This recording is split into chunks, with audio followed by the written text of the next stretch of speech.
Hey guys, welcome here to RezRootz. We have two guests here. I would like to have them introduce themselves.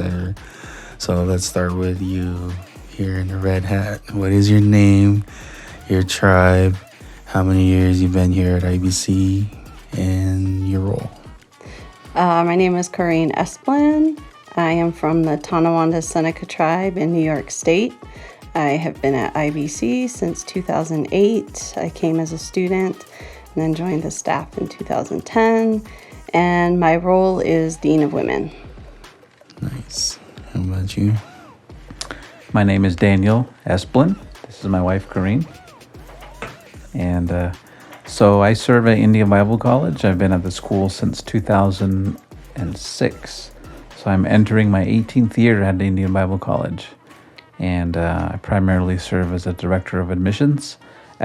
So I do a lot of recruiting for the school. So glad to be here. I'm from the Navajo Nation. Nice. So today's episode is going to be about Daniel and Coreen's trip over to France. I believe the calling or the name of it is Natives to France. Correct. Yeah, Natives to France. So I guess my first question is, how did the Lord bring that to you guys' heart, and how did the Lord call you guys to that? Yeah. In 2012, I just started to feel this burden for France, and I really prayed about it for 4 years. And in 2016, the Lord answered that prayer through a ministry partner who had been praying for France for 4 years and wanted to know if Daniel and I would be interested in going over to France and just kind of scoping out what God is doing over there. And he asked us to pray about it. And I said, well, I've already been praying about it for 4 years. So it was just really cool to see. I didn't know what God was doing. It took 4 years of just being prayerful about it. And boom, God opened the door and sent us over on our first trip in 2016. Nice. You have anything to add, Daniel? Well, I think too, like Indian Bible College, their vision is to see Native America, cease to be a mission field, and that the Native Church can rise up to be a missions force. And so I think, we're kind of fulfilling that part as far as, IBC is doing a great job of training Native leaders to go back to their communities.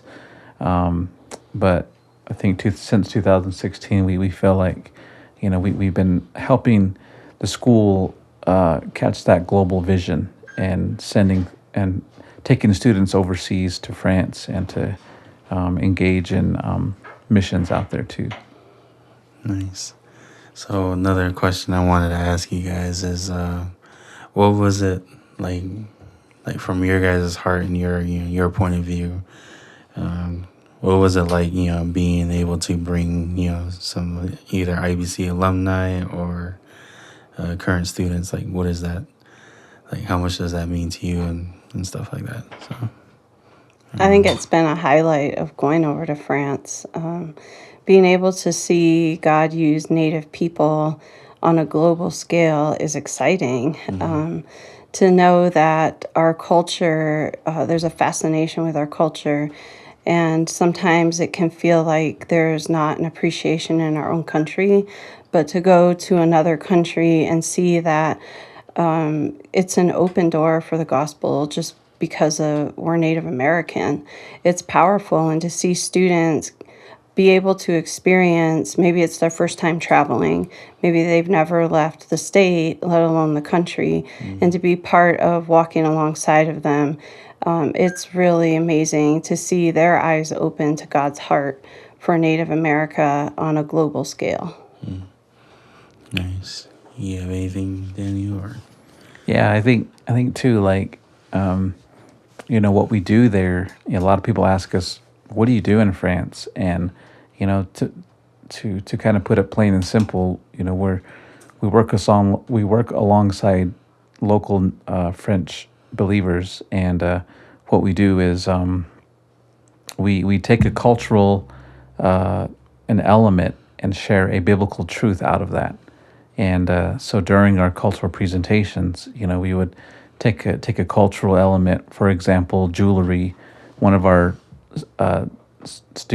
former students this summer, is a silversmith. So he talked about, how the jewelry is designed, and it has a designer behind it, and but taking that truth of, sharing how God is our designer. God has created us for a purpose, and so it's a really great open door for us to take what God has designed us to be, to share the gospel there as well. So Nice. So that kind of, in a way, it already alluded to the question I was about to ask, is because something that, for me as a person that never experienced, out of state, you could say, or out of the country, so I never know what it's like, but it's always amazing, just for me hearing you guys' stories, like, with the natives to France, or the students that went to Israel, like with Kayan going to Kenya. So, like, hearing the stories of like that. But I wanted to ask you guys, like, what was kind of like the responses you guys got from the people over there of when you were sharing your culture, your language? Like, what was the responses there? They're excited and they have a lot of questions. They want to know. There's a lot of stereotypes too in Europe. Europeans love like the Westerns, cowboys and Indians, and I think that's where the fascination comes from. So there's a lot of stereotypes. So they'll ask like the typical, do you guys live in teepees? Or what are like some of the other weird questions? yeah, just like, do you guys all speak the same language? Or they're always surprised because they don't know there's a lot of other tribes. They mainly know Apache, Cherokee. Yeah. But yeah, they're surprised, like, wow, I didn't know there was, this tribe and that tribe. And yeah, so we're like, yeah, there's tons of us out here. Yeah, so I think they're just fascinated. They want to know, they ask a lot of questions, but their questions always lead to religion because are specifically fascinated with like native shamanism, and well, that's what they refer to it as, a shamanism, and like native spirituality. They're really drawn to that. And so some of them almost seem disappointed when we say, well, we're Christians. And then some of them get a little bit angry or aggressive and say, well, how can you be a Christian if after everything that was done to your people? And it's an opportunity not for us to argue with them or try to prove a point, but it's an opportunity for us to share our story, and because nobody can argue with that. And so for us to be able to say, this is what my life was like, and this is what Jesus did, and this is the hope that I have now.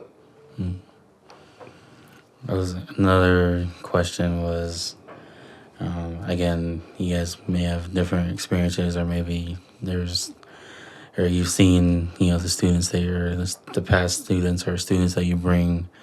What's the culture shock, or what's the kind of the struggle of when it comes to, going to a whole different country? Like, what was the culture shock for you guys? Like, that makes sense. If I'm asking that right, I don't know. I think there's obviously the language barrier is the biggest thing. I think that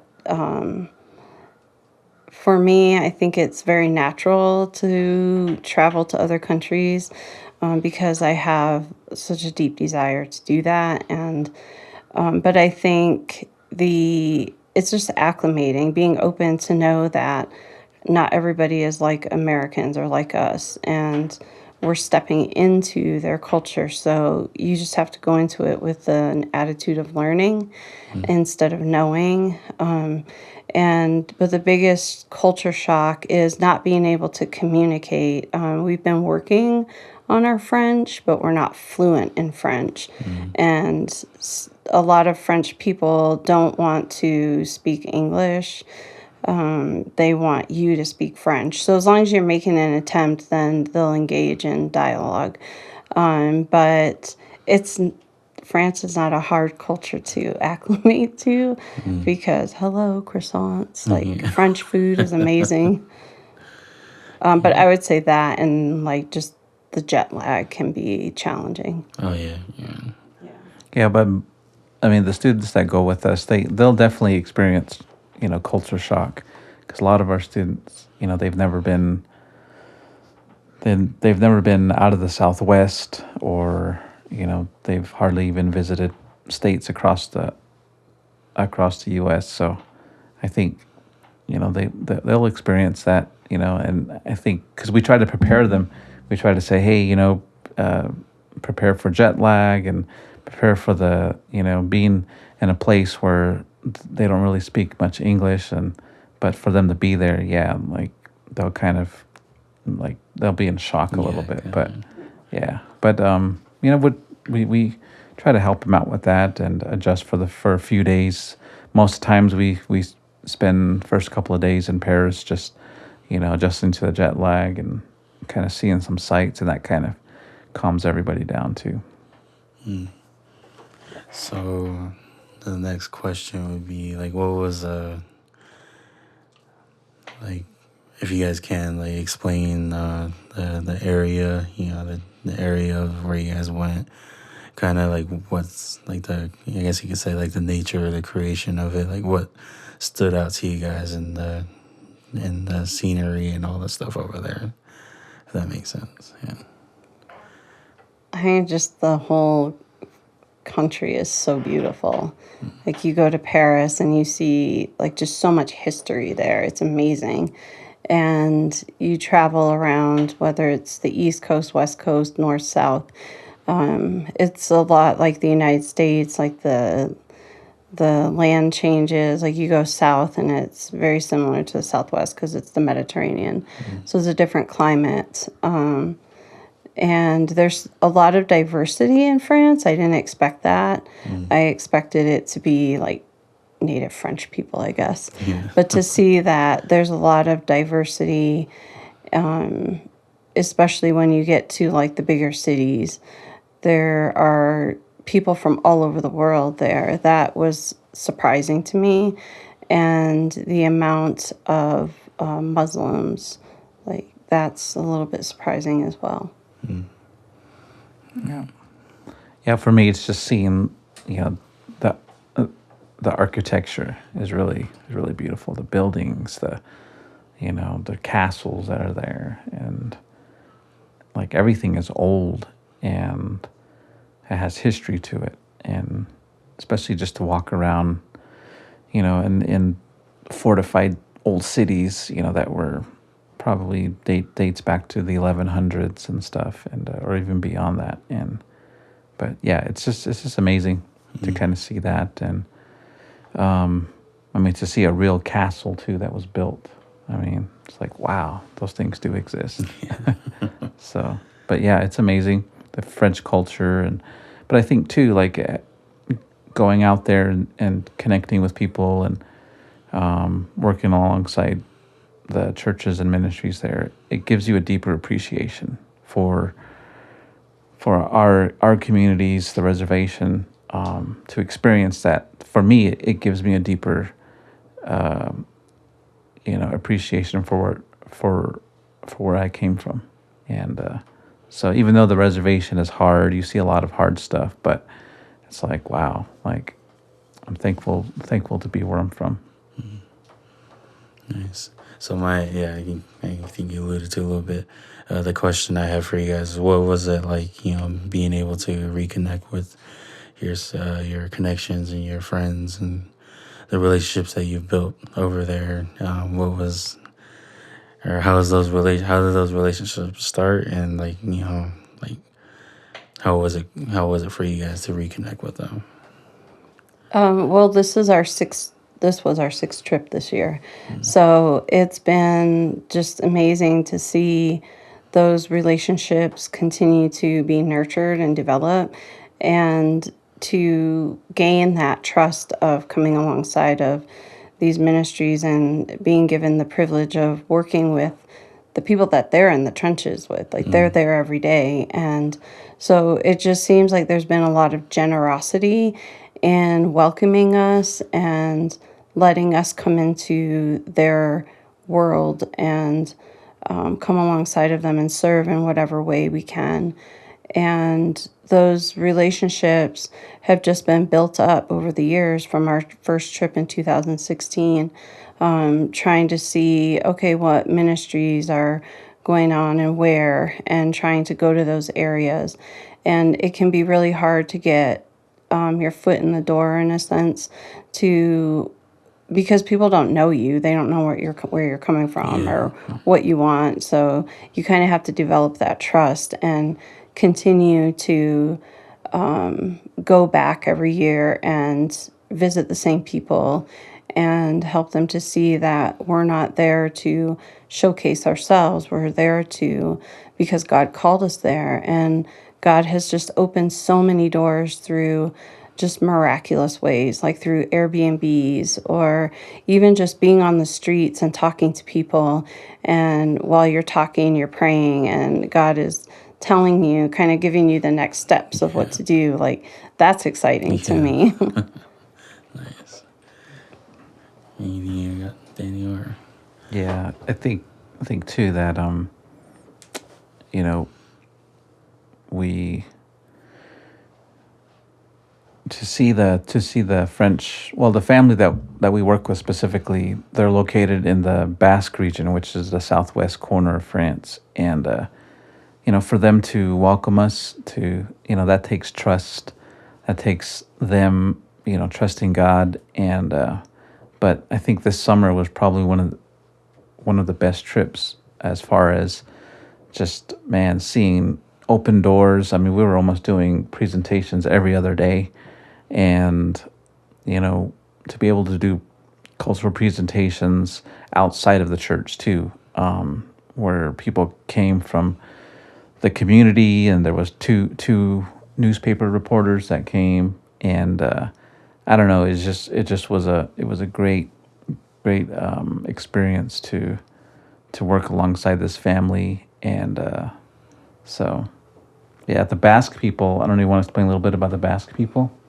Yeah, I think it's been fascinating because coming from, the Rez, we all know that Christianity is not easy. Mm-hmm. And it's hard to step out and claim your faith in Jesus, and to know how hard it is for us, how hard it is for other natives to even want to hear about the gospel.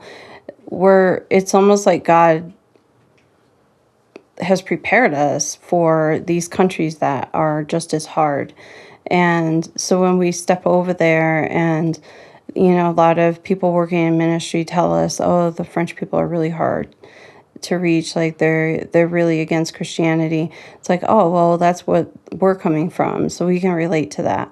But the Basque area specifically really reminds me a lot of native sovereignty, in that the Basque people say, you are not in France, you are, because part of the Basque region is in Spain. And they say, you are not in Spain, you are not in France, you are in Basque country. And they don't identify as French, they identify as Basque. And they claim their sovereignty in that. And there's a lot of like witchcraft and stuff. So it really does remind us a lot of Native people. But it's such a beautiful area. It's hard to see that darkness physically, but there's a lot of spiritual darkness in France, in all areas. But I think specifically the Basque area, because they're seeking out like that spirituality, but they're seeking it in I guess darker ways. Cool. So I got two more questions here. So the next question is, what was like a God highlight for you guys this past summer going over to France? Oh man, just one? All right. if you want, whatever you feel like sharing. Yeah. Well, this year we took a current student and an alum, two Navajo guys, Robbie Little and Josiah Butler. I think for me, my highlight was just seeing their eyes opened and just seeing how amazed they were at what God is doing and how He's using us. And that's exciting, like to be able to take students over there. And we know that not every student is going to catch a global vision for ministry. God is going to call a lot of us back to our reservations, but just to see them experience the culture outside of Native America and see that God is at work and to embrace our culture, because I think a lot of us can be ashamed of the culture, but then seeing how French people love us, like, it's exciting to know that, man, it just seems like something so simple that God is using, but it's so powerful. And I think for me, that was my highlight, to see Robbie and Josiah just come alive and embrace the culture, the food, the people. It was really amazing. Yeah, I think for me the highlight, besides the good food, yeah, all of that was amazing. I mean, we got to see, the preparation of the Olympics too, so we got to see some of that. That was pretty fun. Yeah. But I think so. At the end of the trip, we got home and we all got to where we all went home. Everyone went to their places and stuff. And but it was cool to hear. About a week or two later, Robbie, one of the guys who came with us, he had applied for a position with Greater European Mission, and he was saying, I really feel like God is calling me there to France, and so I don't know, it was just so exciting because, I mean, Coreen and I, we have that passion already. Like, I mean, we're excited to walk through this door. And but for a student to catch that vision, I mean, that's just even more exciting, because we're helping. Like I said, that vision is to help Native America to cease to be a mission field, and that the Native church, that Native people can rise up to be a missions force. And but to see that like come to fruition, to see that happen is really exciting. So I know not every student's going to catch that vision, but to actually see it this summer. So Robbie's in the process. If you guys can pray for him, he's in the process of going through the application with Greater European Mission, and his goal is to hopefully be there by, next year sometime. So, and who knows, if we go again next summer, we might visit him as a full-time missionary there. So pretty crazy. That would be crazy. Yeah. That's awesome. I also think, like, the fruit of the trips, we really saw that this year. And because last year we took Cece and Joshua, and Cece went back this year to serve in Spain at Camp Larcata. And so it was just so exciting to come back and be like, oh man, like, we're really seeing fruit from these trips. Yeah, because actually the episode that was just happened before this was Cece. So Nice. Cece got to, share what the Lord's done with her and her ministry up there in Spain as well. Because if I remember correctly, right, it was Josiah's dad and his brother that was one of the first natives to visit that ministry. They were the first They natives. were, Yeah. And for Josiah to visit that, I thought that was crazy. Like, seeing how the Lord brought things to circle, But yeah, so that's just encouraging to hear. It's cool to see how God's been working with natives to France. And yeah, so the last question I have for you guys is, what encouragement or words of advice you give to someone that is interested in either going to France or just anywhere, wherever the Lord's calling? So. Well, we're specifically focused on taking IBC students for now. And I would say talk to somebody who has gone with us about what the trips are about, what they're like. But to also just feel free to reach out to Daniel or myself and ask questions, and but not to be afraid. I mean, if we're stuck in fear when God calls us out of what's comfortable for us, we're never going to know like what he's going to do. So I would say just take that step of faith. If you feel like a little flutter in your heart when we say France, or maybe you don't, but just pray about it and see what God is doing or where he's leading you. Because my hope is that we're going to continue these trips. I think more than ever this year, God is telling us like to keep doing it. Yeah. I think too, my encouragement would just be to follow that call, that interest that God has put on their heart. Like I said, whether you enjoy the trip or not, I mean, God's going to teach you. God's going to teach you something. And I think God's not going to waste any missions trip, whether it's France, Africa, Mexico, Canada, whatever. God's going to show up and he's going to teach us something about ourselves, and I think not limiting God or not restricting God to say, well, I don't know if I want to go because of this and that. I mean, we can give numerous excuses, but just trusting God that he's going to work through it. And man, I don't know. I wish more Native people could experience that. And I think the world is waiting for Native Christians to take the gospel out there. And I'm excited. And I always share this quote, that people say Billy Graham said about Native Americans. He said Native Americans, are a sleeping giant for the gospel. And but I always say, man, I don't want to be known as a sleeping giant. I want to be the giant who has awakened and is out taking the gospel out. And so, yeah, there's no time to sleep. Kind of get up and go. So get your passport. Yeah, that is true. Well, I also just want to say thank you guys for taking some time to do this podcast, because that's one of our goals with here on RezRootz, to highlight all the trips that were taken over the summer, and this was one of them that we really wanted to do. So again, thank you, Daniel and Coreen, for your willingness to do this. And yeah, so I want to say to the listeners, hopefully that was encouraging and something that you can take away from what was shared today. So again, thank you guys for listening. Thank you. Thank you.